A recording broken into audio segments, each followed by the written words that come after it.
Yo, what's good guys? Today we are doing our starter squad 10 central midfielders in this video. It's going to be amazing because we've already done the strikers, which you could probably see here, and also the wingers. So I'm going to put the playlist over here to make it just easier for you guys to find what 10 strikers, what 10 wingers, what 10 central midfielders, the video you're watching now, is better for your team. If you want to see more of this content, and if you want to see FIFA 21 content when that content overload drops on October 1st, then make sure to hit that subscribe button, hit that notification bell so you don't miss a thing, and yeah, just support the channel like you have been doing. I believe 97% of you are not subscribed, so 3% of you equal to around about 144 subscribers.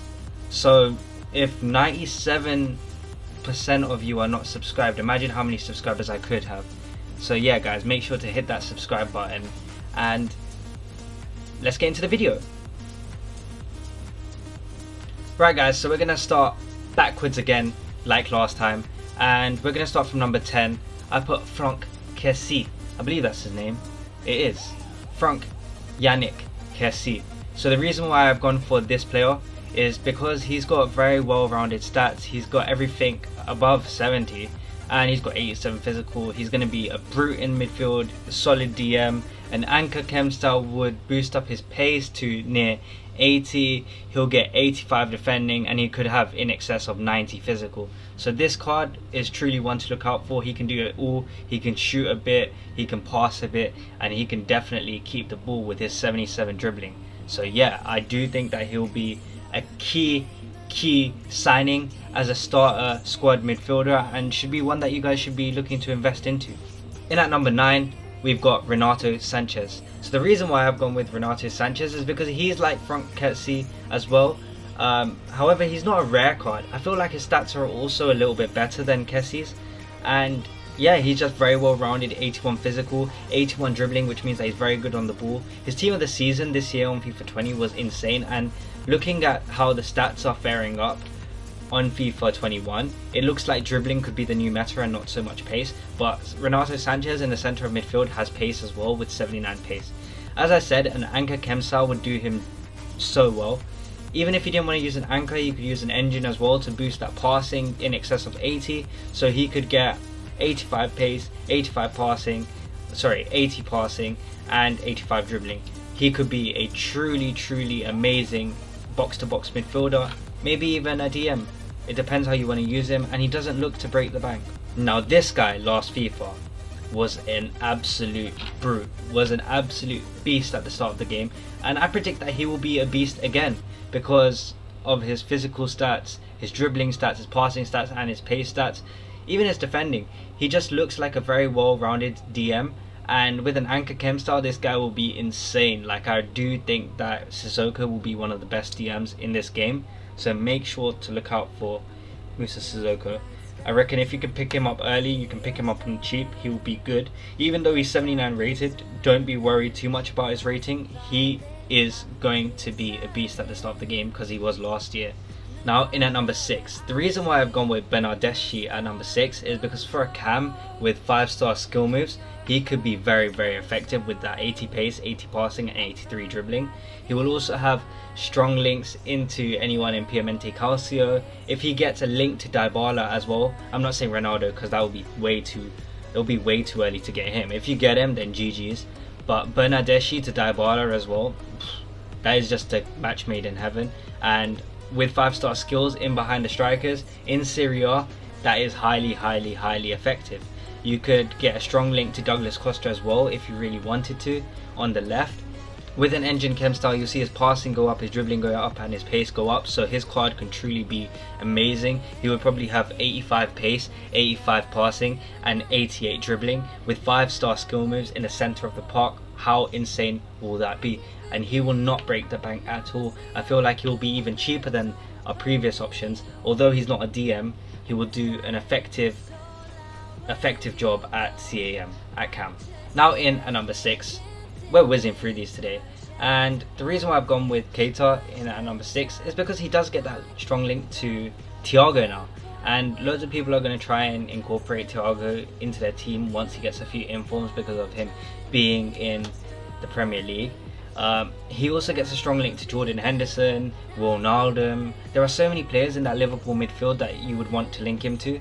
And he doesn't look to break the bank either. He's very well rounded. His defensive and his physical stats are not great. However, with an anchor, you can surely fix that, and everything will be in excess of 70. I do think he'll be a great starter squad option. With 87 dribbling as well, he will move effortlessly on the ball and might be a great pivot. So I do think for your starter Premier League squad, he'll be one guy to certainly pick up, and he'll definitely be on the cheap. Now in at number 5, this one is quite controversial. It's a huge jump up. It's Martin Odegaard. The reason why I've gone for Martin Odegaard is because of that 5-star skill moves as well. We know how effective it is at that cam position just behind the striker. Depending how well dribbling plays out to be the meta, I can see Odegaard being an insane card with 78 pace, 84 dribbling and 84 passing. He can literally do it all. He's not that slow. He can come in behind. He can pass those balls in left and right to the wingers and provide that width.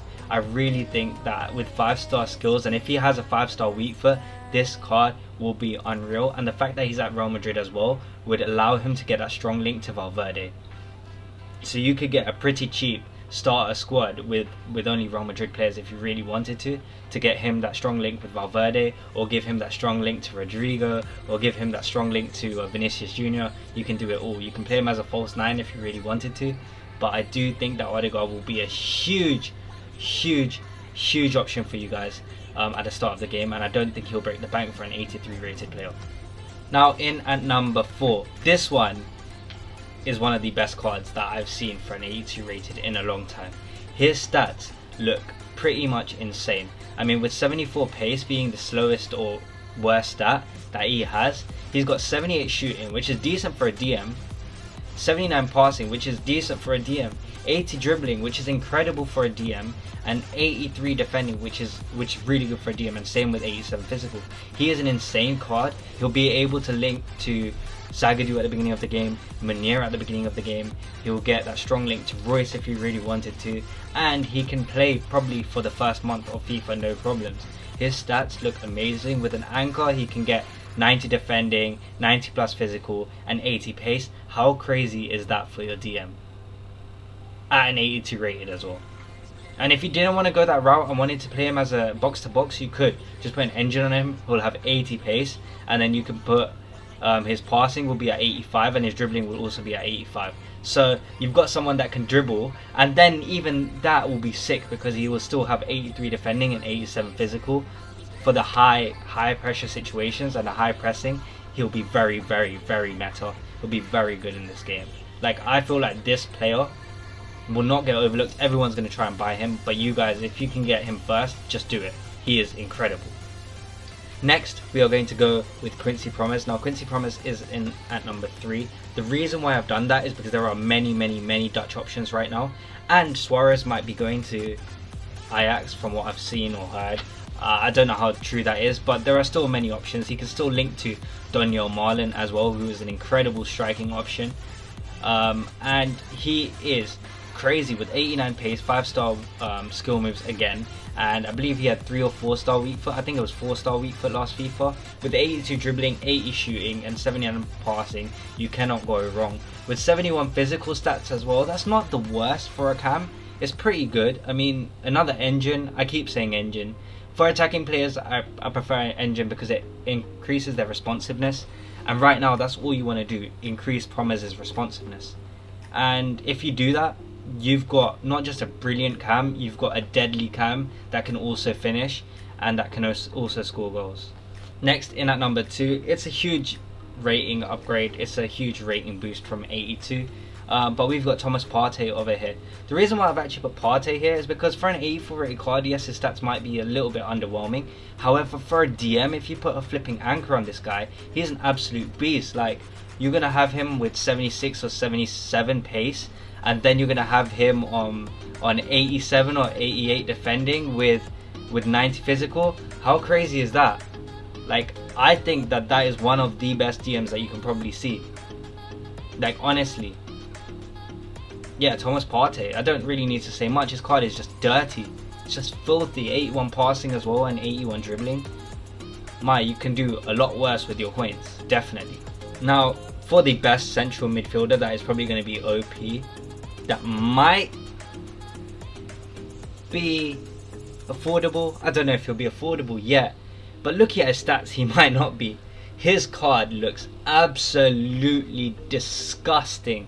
He is nearly in that Hullet gang category of 80 plus everything, and he's just an 84 rated base gold player. Yeah, you can add an anchor to this card and he will be crazy at DM. You can put an engine on this card, he'll be crazy at cam. You can literally do whatever you want to this card. You could put a hawk on this card if you really wanted to and make him crazy. Like, a hawk on this card will put his pace up to like 85 as well, his shooting up to 85, and his physical up to like 86 or 87. So for those high pressure situations up top, you can press like there is no tomorrow, and Goretzka will be probably the best at doing that. He might be a better option than 88 rated Kimmich as well, because of how well rounded his stats are. I mean, this guy's just won the Champions League final as well, so I feel like this card is going to be very expensive. However, I think if you can get him on the cheap, guys, this is our number one option. This is probably the most OP central midfielder, starter squad player, whatever it is, in FIFA 21. Maybe in FIFA history. I've never seen an 84 rated card other than Goretzka in, I think it was the year before last year's FIFA. And even that was so expensive and so crazy. I just think that this Goretzka will be insane, and there's not many cards better than him. Like, you probably need to get an icon to upgrade him. You can probably use him until November, maybe even December, looking at those stats. So yeah guys, I think in at number 1, it's Leon Goretzka. But guys, if you think that my top 10 OP starter squad midfielders, central midfielders, were wrong, please drop it in the comments below. And guys, if you want me to review your teams or rate your teams, drop it in the comments or send it to me or at me on Twitter. The links will be in the description down below. And yeah guys, I hope you enjoyed today's video and want to see more of this content. We have left backs, right backs, and centre backs and goalkeepers to do. So let's see what comes next in a bit. Alright, let's go. Let's open this 90 plus player pack and let's see who we get. Let's get something crazy. Oh my god.